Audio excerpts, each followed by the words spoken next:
नमस्कार दोस्तों, आप सभी का सरकारी स्टडी चैनल में स्वागत है। दोस्तों, सबसे पहले तो मैं ये रिक्वेस्ट करूंगा कि जो भी लोग नए हैं प्लीज़ चैनल को सब्सक्राइब करें और अगर वीडियो पसंद आए तो लाइक और शेयर जरूर करें। चलिए मुद्दे पे आते हैं। मुद्दा यह है कि बिहार में अभी बहुत बड़ा घोटाला चल रहा है। इसको मेरी शब्दों में समझे तो यह है संविदा घोटाला।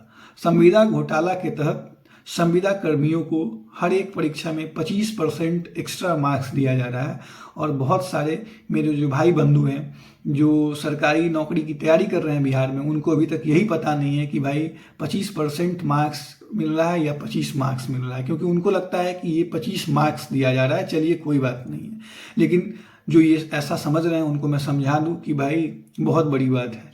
25 मार्क्स नहीं 25% दिया जा रहा है। और मैं आपको बताऊं तो जान के हैरान रह जाओगे कि किसी एग्जाम में ये 25% 150 नंबर बन जाता है, तो किसी एग्जाम में ये 25% 200 नंबर बन जाएगा, तो किसी परीक्षा में ये 25% 300 नंबर भी बन सकता है। ये टोटली डिपेंड करता है उनके फॉर्मूला पे, और वो इस प्रकार का फॉर्मूला सेट करेंगे जो बाद में आपको समझ में नहीं आएगा और बोलेंगे मैं तो पहले से ही ये नियम बना के रखा था। तो अभी इस पे आप क्यों हल्ला कर रहे हैं, क्यों विवाद कर रहे हैं? तो भाई जो भी बच्चे अभी तक इस बात को नहीं समझ पा रहे हैं वो समझे, और भाई जैसे हो जहां से हो आवाज उठाएं इसके खिलाफ। और मैं एक और चीज बता दूं, चूंकि मैं एक इंजीनियरिंग का स्टूडेंट हूं और अभी असिस्टेंट इंजीनियरिंग का पेपर दिया हूं, तो मैं इस दर्द को समझ सकता हूं कि भाई 70% स्कोर लाने के बाद भी रेस से बिल्कुल ही बाहर हूं। तो भाई जो भी लोग अभी अपकमिंग टाइम में आने वाले समय में बीएसएससी सीजीएल का फॉर्म भरेंगे या जो भर चुके हैं, तो भाई मैं जानता हूं कि उन सभी की तमन्ना होगी कि भाई जब भी एग्जाम हो तो मुझे, अगर मैं मेहनत कर रहा हूं तो मुझे सरकारी नौकरी मिल जाए। तो भाई अगर ऐसी तमन्ना और ऐसी इच्छा आपके अंदर है तो भाई अभी आवाज उठाना स्टार्ट कर दो, क्योंकि अब ये रूल जो है वो हर एक प्रतियोगी परीक्षा में लागू हो गया है, केवल एक कंबाइंड एग्जाम जो है बीपीएससी का उसको छोड़ के। तो भाई आप देख लो कि कितना बड़ा अन्याय बिहार सरकार के द्वारा आप पे किया जा रहा है। तो भाई इस अन्याय के खिलाफ आवाज उठाना स्टार्ट कर दो। हालांकि जो टेक्निकल के बच्चे हैं वो तो प्रोटेस्ट कर रहे हैं, वो आवाज उठा रहे हैं, वो अलग अलग डिपार्टमेंट में मिल रहे हैं, लेकिन अब केवल बात टेक्निकल की नहीं रही है भाई, इसलिए टेक्निकल और नॉन टेक्निकल दोनों साथ मिल के आओ। और खास तौर पे मेरे इस वीडियो को भाई आप लोग सर्कुलेट करो, हर एक नॉन टेक्निकल जो ग्रुप बना होगा या टेलीग्राम पे हो, व्हाट्सएप पे हो, जहां भी हो वहां पे सर्कुलेट करो।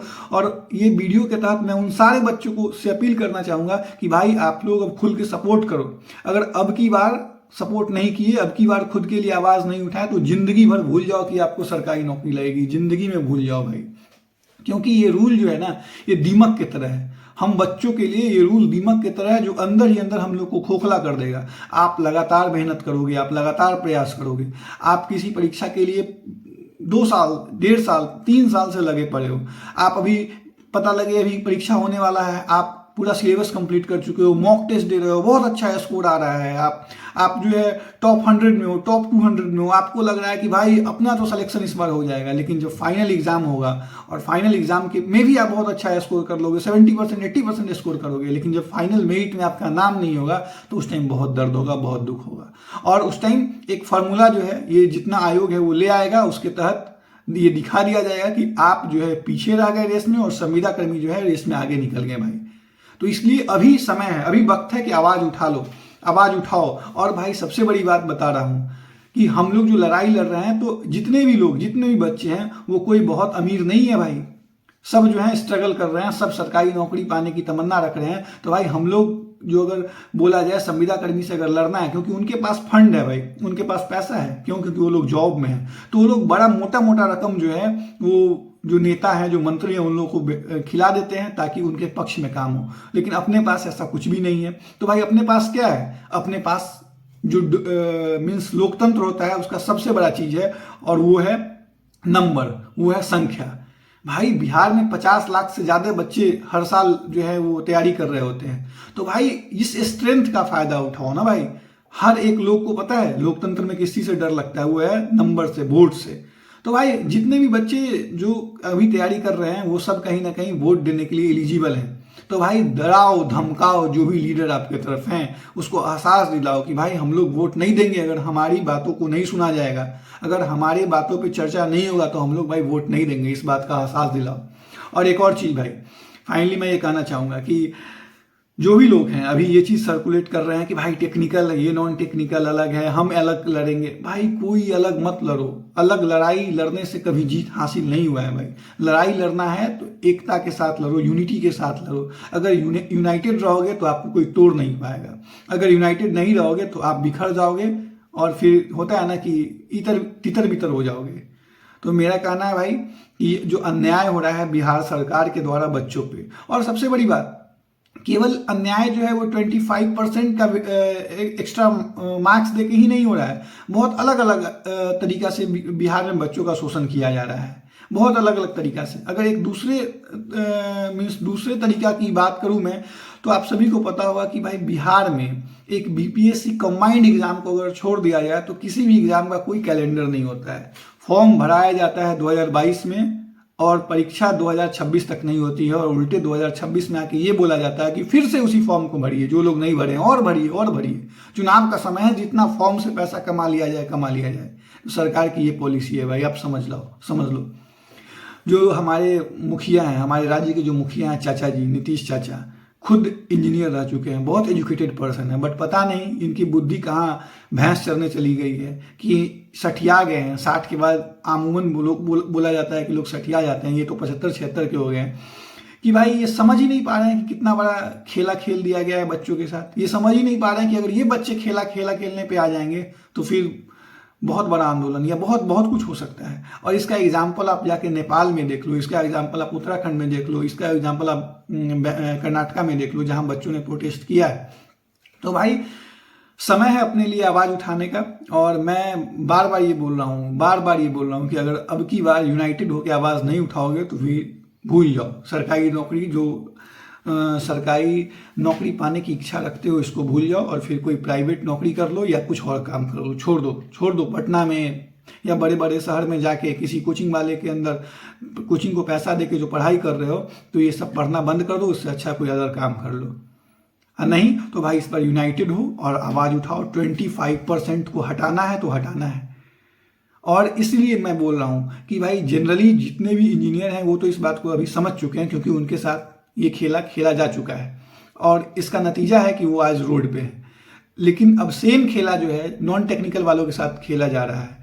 तो भाई आप नॉन टेक्निकल वाले एग्जाम होने से पहले, एग्जाम का वेट मत करो कि एग्जाम होगा उसके बाद हम प्रोटेस्ट करेंगे, उससे पहले आवाज उठाना स्टार्ट कर दो। जहां जो लीडर मिल रहा है, जैसे भी हो आप लोग आवाज उठाओ। और मैं एक और चीज रिक्वेस्ट करूंगा कि जो भी है, कोई भी एक नॉन टेक्निकल का बच्चा मेरे इस वीडियो को देख रहा होगा तो भाई आप नॉन टेक्निकल के ग्रुप में जरूर शेयर करना इस वीडियो को, और समझाना कि भाई ये 25 मार्क्स नहीं मिला है भाई, 25% मिला। और मैं बार बार बोल रहा हूं कि वो 25% कब 200 नंबर में कन्वर्ट हो जाएगा, 250 या 300 में, वो आपको पता नहीं चलेगा।